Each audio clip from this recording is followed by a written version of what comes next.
On continue le chapitre 1 et pour terminer la première partie du chapitre, on parle de diagonalisation.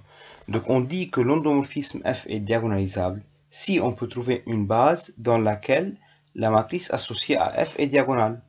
Ou de façon similaire, si on peut trouver une matrice diagonale par rapport à une matrice A, telle que A et cette matrice diagonale sont semblables. Donc A est diagonalisable s'il existe une matrice D, ou bien dans Dn de cas, tels que D et A sont semblables. Donc A égale P, D, P moins 1, ou bien, ce qu'on avait l'habitude de faire, D égale P moins 1 A, P. D'accord? Maintenant, si F est diagonalisable, alors on va trouver une base dans laquelle F s'écrit comme une matrice diagonale. Ben, évidemment, si on peut trouver ça, cette matrice diagonale, les éléments de la diagonale ne sont autres que les vecteurs propres et les valeurs propres qu'on a trouvées, parce que c'est eux qui vont vérifier plus tard que f d'un certain vecteur v égale lambda v. D'accord. Maintenant, on peut démontrer que si b est une base de E et A c'est la matrice associée, alors on a équivalence entre A est diagonalisable et F est diagonalisable. Pourquoi ça? Parce qu'en fait, si F est diagonalisable, donc il existe une base B' dans laquelle MFV' elle est diagonale. Du coup, puisqu'on a ça, alors P-1 AP égale à D. Parce que ceci est le passage de MFB' à la matrice MFB qu'on avait au début avec F. Donc, la matrice MFB est semblable à une matrice diagonale. Réciproquement, si A est diagonalisable à la matrice A, alors A s'écrit comme PDP-1 d'après la définition, avec évidemment P inversible parce que c'est le changement de base entre une base et une autre base, donc ils ont le même nombre d'éléments indépendants, et D est diagonale. Donc, du coup, on a D égale P-1 à P, qui n'est autre que MFB', donc D c'est MFB', c'est la matrice de F dans la base B'. Donc, du coup, d'après la définition, on a trouvé une matrice qui représente F et qui soit diagonale. Donc, F est diagonalisable. Et on peut démontrer alors les équivalences. Si F est diagonalisable, donc il existe une base de E formée de vecteurs propres de F. Donc, ces vecteurs propres seront les vecteurs propres qu'on a trouvés associés aux valeurs propres. Et donc, ils vont former une base de E si leur nombre est suffisant. Donc, je répète, on a des valeurs propres qu'on peut trouver en calculant le déterminant de A moins lambda I ou bien F moins lambda identité. On calcule ces valeurs propres. Ensuite, on va trouver les vecteurs propres. Et donc, si F est diagonalisable, donc si on peut écrire la matrice F sous forme diagonale, donc on va pouvoir trouver des vecteurs propres indépendants dont le nombre est égal au nombre de la dimension de E. Donc, ils forment une base de E. Et en même temps, puisque ces vecteurs propres, ils engendrent les espaces propres. Donc, déjà, on a E, c'est égal à la somme directe des EF lambda. Donc, la somme, elle est directe, on le sait déjà d'après une proposition avant. Mais ici, on peut démontrer que E est inclus dans cette somme directe. Du coup, les EF lambda sont des espaces, des sous-espaces de E. Ils ont des dimensions égales au nombre de vecteurs propres indépendants dans chacun. Mais si ces vecteurs propres forment une base de E en entier, alors ces EF vont recouvrir E en entier et donc on aura E inclus dans cette somme directe de E lambda F. Et donc c'est ça comment on le démontre. Et du coup, la somme de ces dimensions d'espace propre évidemment sera égale à la dimension de E en entière. Donc E sera égal à la somme de ces espaces propres, ce qui signifie du coup que pour que F soit diagonalisable, il suffit que ces espaces propres, leur somme, recouvre E en entier. On sait que l'intersection est 0. Du coup, il faut que la somme des dimensions soit égale à n. Et la somme des dimensions, pour qu'elle soit égale à n, on sait que la somme de chacune elle a une dimension qui ne peut pas dépasser la multiplicité algébrique de lambda.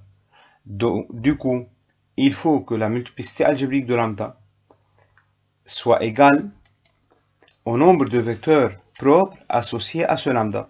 Je répète, Si on a lambda de multiplicité algébrique égale à 2 par exemple, du coup on est censé trouver deux vecteurs propres indépendants pour que l'espace E lambda soit de dimension 2, la dimension maximale qu'il faut atteindre, pour que, quand je le mets dans cette somme, la somme des dimensions sera égale à n.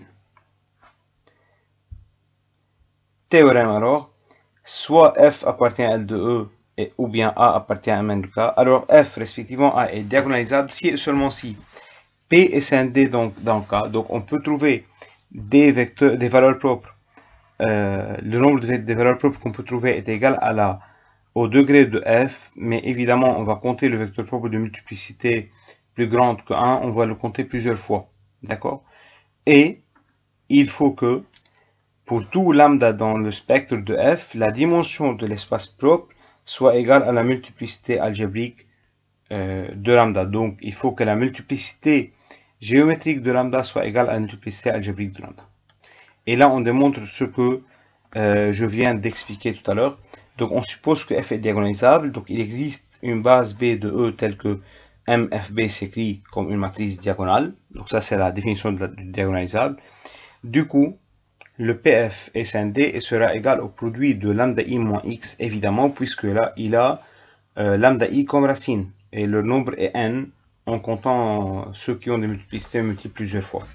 Donc on prend lambda, un élément du spectre, donc lambda est une valeur propre, et soit R égale à M, là ça doit être MA, d'accord? Multiplicité algébrique de lambda.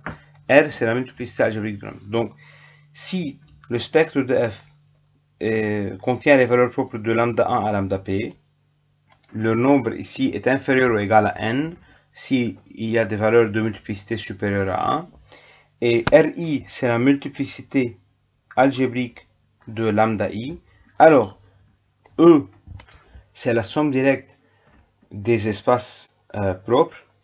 Donc d'une part on a la dimension de E qui est égale à n est égale à la somme des dimensions de cette somme directe, donc c'est la somme des dimensions de E lambda i, qui est inférieure, d'après une proposition qu'on a fait avant, inférieure à R1 plus R2 plus Rp. Parce que la dimension de chaque espace est inférieure à R1 qui est la multiplicité algébrique de lambda 1. Et donc, c'est inférieur à R1 plus R2 jusqu'à Rp, mais cette somme R1 plus R2 jusqu'à Rp n'est autre que n. Parce que si on regarde la multiplicité algébrique des valeurs propres et on la somme, ça va être égal au degré du polynôme caractéristique qui est égal à n.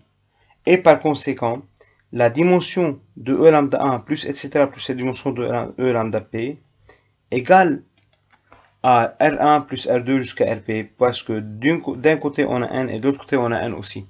Donc on a l'égalité et non pas l'inégalité ici. Et donc la dimension de chaque espace va être obligatoirement la maximale, donc Ri.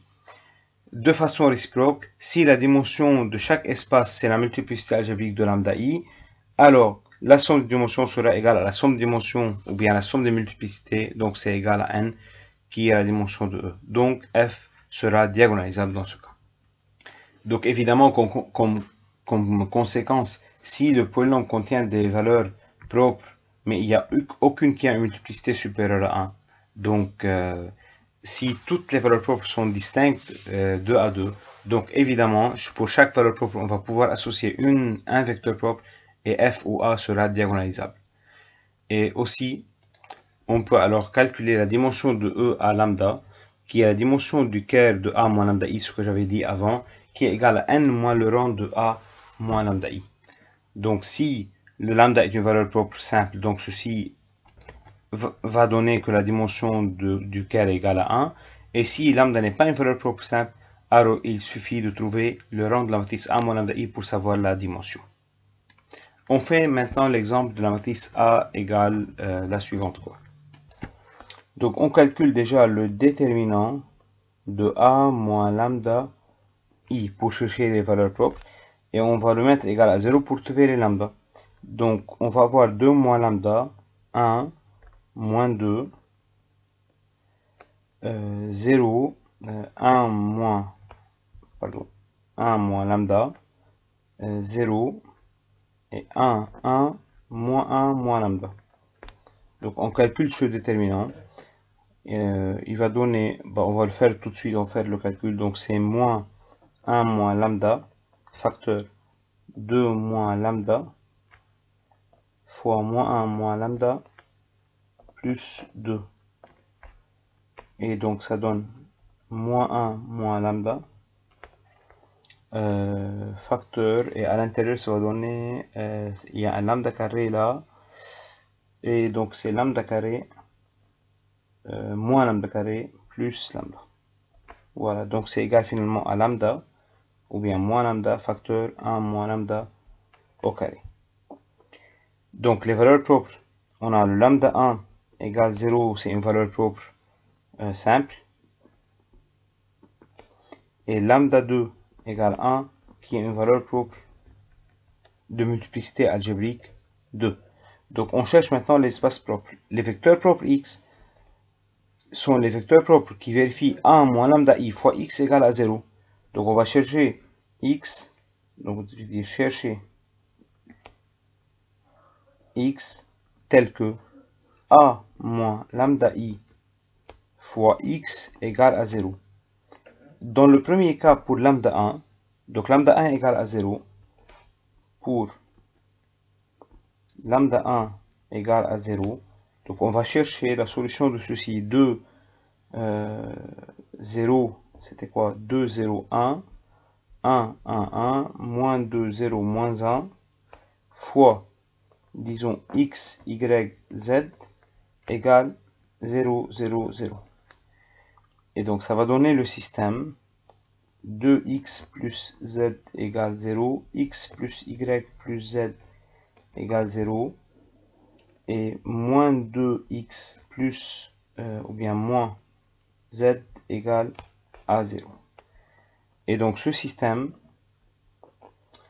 va donner, donc on a la première équation qui est exactement égale à la dernière. Donc on va avoir x égale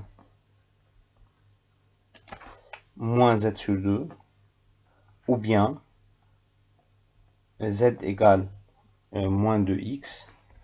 Et de l'autre côté, on va avoir x, si on utilise la deuxième, donc ça va donner x moins y égale à 0. Donc x égale y.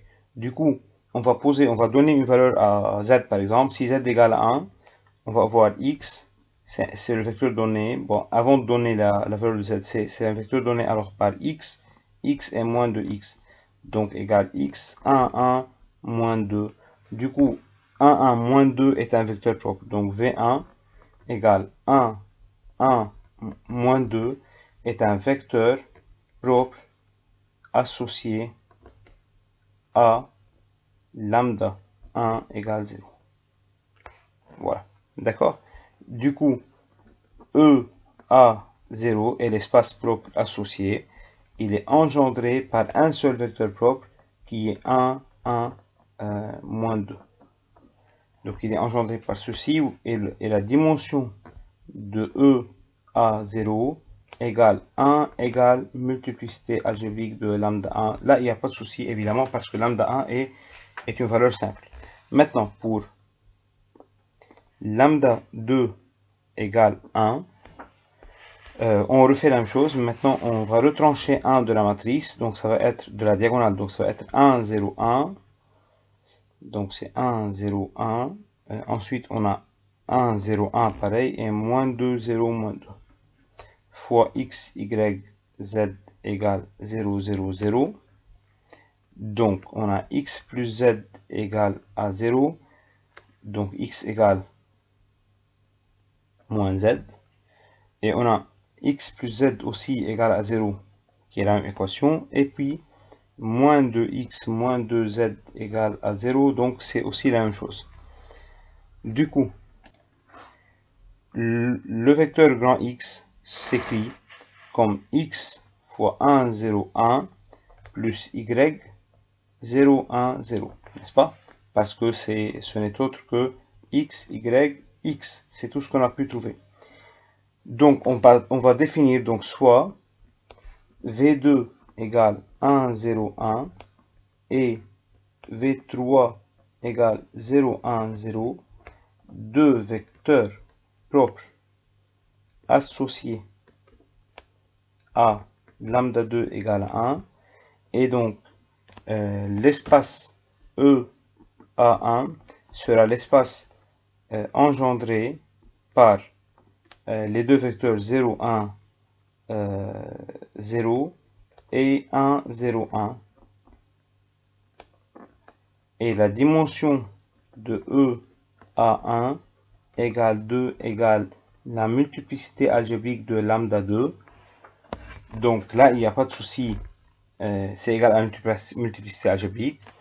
Donc A est diagonalisable parce que la dimension de chaque espace propre est égale à la multiplicité algébrique de la valeur propre associée. Donc la base des vecteurs propres, c'est la base donnée par V1, V2, V3. Ok. Maintenant, si on cherche la matrice de passage qu'on souhaite avoir, donc on a la matrice P qui est égale à les vecteurs propres en fonction de la base initiale. Donc c'est V1. V1 c'était quoi? V1 c'était 1, 1, moins 2. Donc c'est 1, 1, moins 2, 1, 0, 1, ce qu'on a trouvé maintenant, et 0, 1, 0. Et donc je rappelle, ce n'est autre que V1, V2, V3 en fonction de la base canonique E1, E2, E3. D'accord? Donc on va chercher P-1 et pour savoir c'est égal à combien. Donc je vous laisse faire cet exercice de chercher le P-1. Vous allez trouver P-1 égal à 1 tiers, 2 tiers, moins 1 tiers, 0, 0, 1 et moins 1 tiers, 1 tiers, 1 tiers. Et donc A sera égal à P fois la matrice diagonale qui est donnée par 0, 0, 0, 0, 1, 0 et 0, 0, 1. Et vous voyez ici, pardon, là c'est 1. Donc, et vous voyez ici la diagonale qui est formée par les vecteurs, par les valeurs propres qu'on a obtenues pour A et fois P-1.